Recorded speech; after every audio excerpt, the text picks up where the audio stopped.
Hello students, आज हम हिंदी व्याकरण के एक महत्वपूर्ण टॉपिक पढ़ेंगे अव्यय के बारे में। अव्यय यानी अविकारी शब्द या अव्यय क्या है, इसके बारे में जानते हैं। चलिए, अव्यय क्या है? अव्यय क्या है? देखिए, तो अव्यय कार्य या अविकारी उन शब्दों को कहते हैं जिनमें लिंग, वचन, पुरुष इत्यादि के कारण कोई परिवर्तन नहीं होता है। जैसे बहुत भारी, यहाँ वहाँ, आगे पीछे, लेकिन इत्यादि, वह ये जो है इसमें कोई परिवर्तन। मान लीजिए लेडीज के लिए कहेंगे कि वह बहुत अच्छी है, अच्छा है, और जेंट्स के लिए कहिए वह बहुत अच्छा है। तो बहुत में कोई भी स्त्रीलिंग के लिए चेंज हुआ ना पुल्लिंग के लिए, वही ना लिंग, वचन, पुरुष इत्यादि की किसी भी प्रकार के परिवर्तन नहीं होता है किसी कारण, तो उसको हम क्या बोलेंगे? अव्यय बोलेंगे या अविकारी शब्द। ध्यान दीजिए फिर से, अव्यय या अविकारी उन शब्दों को कहते हैं जिन शब्दों में लिंग, वचन, पुरुष इत्यादि के कारण कोई परिवर्तन नहीं होता है। आगे देखिए, अव्यय के चार भेद होते हैं: क्रिया विशेषण, संबंध बोधक, समुच्चय बोधक, विस्मयादि बोधक। क्रिया विशेषण है वर्ब, प्रीपोजिशन, कंजंक्शन, इंटरजेक्शन। क्रिया विशेषण में ध्यान देंगे, क्रिया की विशेषता बताने वाले शब्द को क्रिया विशेषण कहते हैं। विशेषता मतलब कोई भी काम यानी क्रिया किस प्रकार किया जाता है, कितना मात्रा में किया जाता है, इस सबको हम क्या कहेंगे? क्रिया विशेषण कहेंगे। जैसे अब, यहाँ, वहाँ, अभी, ऐसे, वैसे, बहुत, बड़ा, क्यों, क्या, ये सब जो है क्या है? क्रिया विशेषण है। क्या है? क्रिया विशेषण।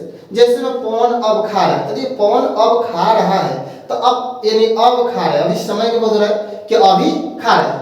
अब क्रिया विशेषण जो है मुख्यतः चार प्रकार के होते हैं। देखिए, स्थानवाचक, कालवाचक, रीतिवाचक, परिणामवाचक। चलिए ये जानते हैं स्थानवाचक। देखिए, स्थानवाचक यह क्रिया के स्थान या स्थिति का बोध कराता है, जैसे यहाँ, वहाँ, भीतर, इधर, उधर, दाएं, बाएं। जैसे कालवाचक, आगे समझिए, यहाँ, वहाँ, जैसे कि मैं वह वहाँ गया, मैं वहाँ नहीं जाऊंगा। अब मैं वहाँ नहीं जाऊंगा, स्थान का बोध है ना कि मैं वहाँ नहीं जाऊंगा।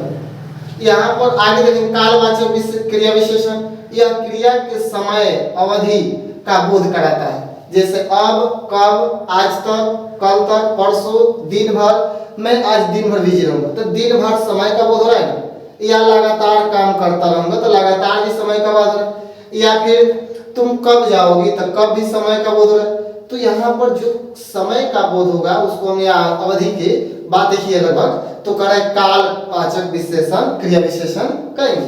आगे देखिए, रीतिवाचक विशेषण क्या है? कहते इससे क्रिया के प्रकार, निश्चय, क्रिया के प्रकार यानी किस प्रकार से क्रिया हो रहा है, निश्चय, अनिश्चय, स्वीकार या निषेध, मना करने का भाव व्यक्त हो इत्यादि का बोध कराता है। जैसे में, वैसे, ऐसे, शायद, अवश्य, नहीं, मत, ऐसा मत करो। अब करने का मतलब ऐसा मत करो। आगे, शायद मैं नहीं जाऊंगा, शायद मैं नहीं जाऊंगा, तो शायद यहाँ पर अनिश्चय हो रहा है, लेकिन जो भी इस तरह के क्रिया होंगे उसको क्या बोलेंगे हम? रीतिवाचक क्रिया विशेषण कहेंगे। आगे देखिए, परिणामवाचक क्रिया विशेषण, यह क्रिया की न्यूनता, अधिकता, तुलना इत्यादि का बोध कराता है। जैसे में कुछ, थोड़ा, प्रायः, इतना, थोड़ा सा खा लो, थोड़ा सा पढ़ लो। तो देखिए, थोड़ा सा कुछ मात्रा का बोध करा रहा है ना, तुलना, न्यूनता, अधिकता की बात करें। या तुम बिल्कुल मत पढ़ो, बिल्कुल छोड़ दो, तो यहाँ पर कहोगे बिल्कुल, खूब, इतना, इतना क्यों परेशान करते हो। तो इतना जो है चाहे कुछ भी है, वैसे समय मात्रा का बोध हो चाहे तुलना का, तो उसको हम क्या बोलेंगे? परिणामवाचक विशेष क्रिया विशेषण कहेंगे। अब देखिए, आते हैं अगला संबोधवाचक। देखिए, दूसरा क्या हमारा यहाँ पर लिखे थे संबंधवाचक, तो उससे संबंध बोधक या संबंधवाचक करेंगे।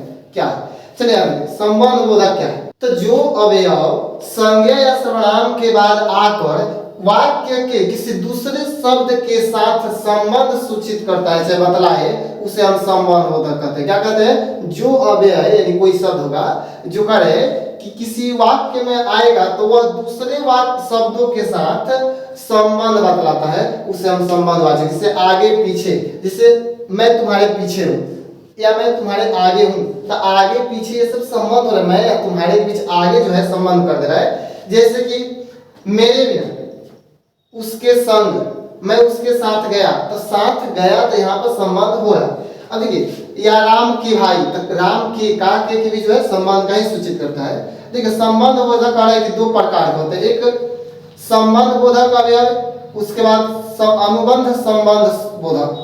जरा ध्यान दीजिए, यह अव्यय जो होता है विभक्ति के बाद आता है, मतलब विभक्ति के बाद यानी विभक्ति चिन्ह के साथ आएगा। जैसे कि मैं आपकी ओर, तक किया रहे तो आपकी ओर, या राम ने, तो यहाँ पर राम ने जो भी की ओर आएगा उसको हम क्या बोलेंगे? संबंध संबोधक संबंध संबोधक कहेंगे, अनुबंध संबंध बोधक कहेंगे।